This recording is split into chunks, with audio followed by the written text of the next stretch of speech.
Donc là je fais la quille.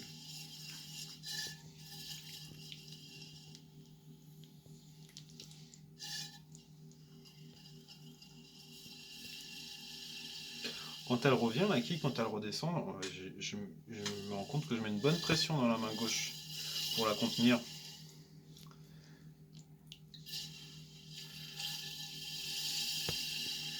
Donc là j'appuie.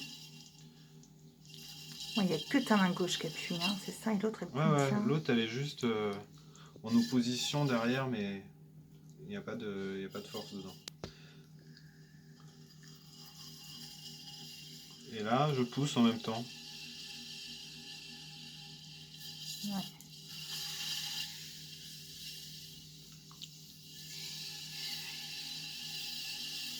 Donc là, la main karaté, c'est pour aplatir davantage ta terre, c'est ça, l'élargir.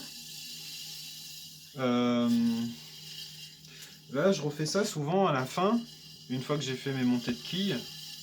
Je refais ce geste là qu'on fait au début. Pour vraiment contenir et avoir un truc. C'est le dernier truc que je fais pour centrer en fait. Ouais. Parce que ça appuie sur les côtés, sur le dessus. Parce que des fois, quand on appuie juste sur le côté, il y a des imperfections qui remontent au-dessus en fait. Et si tu appuies que au-dessus, les imperfections ça décale sur le côté. Donc il y a un moment donné où il faut appuyer sur toute la surface en même temps. Et là, si tu sens que ça bouge plus, c'est que c'est bon.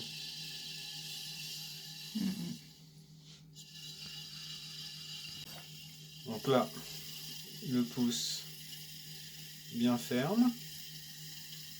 Assez rapidement, il faut remettre de l'eau. Il faut faire attention à ne pas trop creuser. Et là, j'ouvre.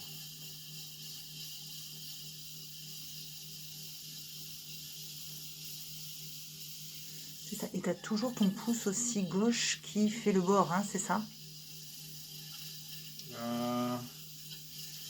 Autant que possible, mes mains sont en contact. Dans la plupart des gestes, mes mains sont en contact. Donc là, c'est le fond, c'est ça? Tu pars bien Là, du je fais bord. le fond. Ouais. En même temps, je pose mon doigt ici sur le bord, en haut.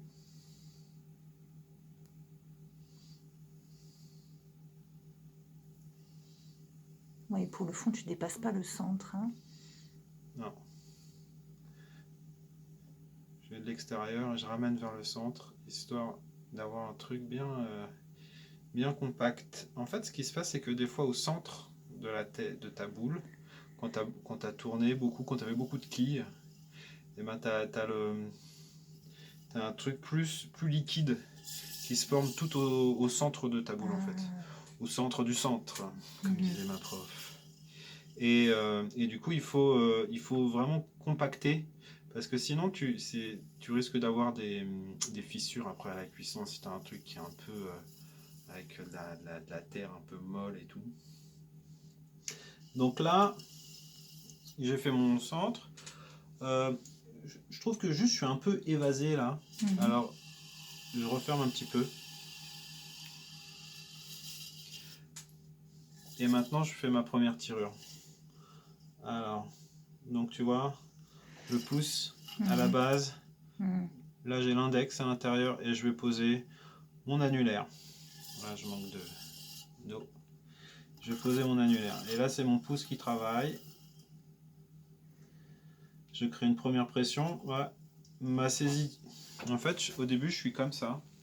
Et après ma saisie est plus comme ça. Quand je veux pincer. Donc, au début, j'ai mon pouce qui travaille comme ça, doucement. Faut pas mettre une poussée forte d'un coup. C'est toujours petit à petit, de plus en plus de puissance. Et là, ensuite, ma prise, on change un peu pour la tirure en elle-même.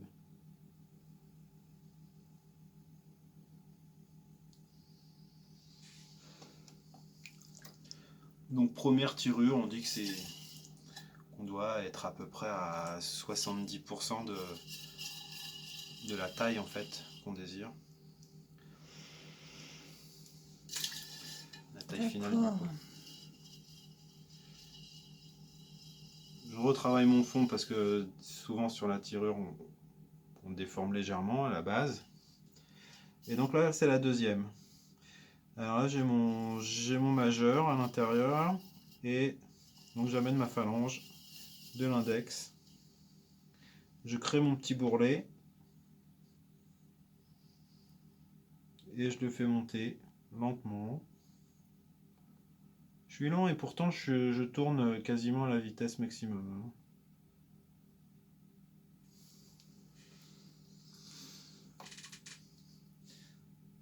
Je veux pas qu'il y ait trop de barbotine en haut. Souvent je fais ça. Juste je mets le bord entre mes pouces et l'index et je pose un doigt au-dessus. Ça le raffermit. Et puis là,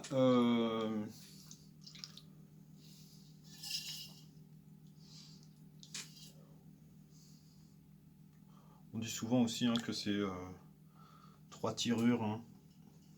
Quand on débute, c'est pas le cas. Quand on commence à savoir tourner, c'est à peu près 3 tirures qu'on fait. Donc là, je fais la troisième.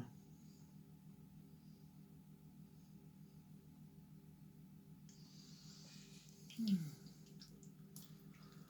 faut savoir que si tu veux faire un objet qui va être plutôt cylindrique, tu vas pouvoir tirer et faire une paroi assez fine. Tandis que si tu sais que tu vas vouloir ouvrir ta pièce, il faut que tu aies une paroi plus épaisse pour qu'elle puisse s'étendre.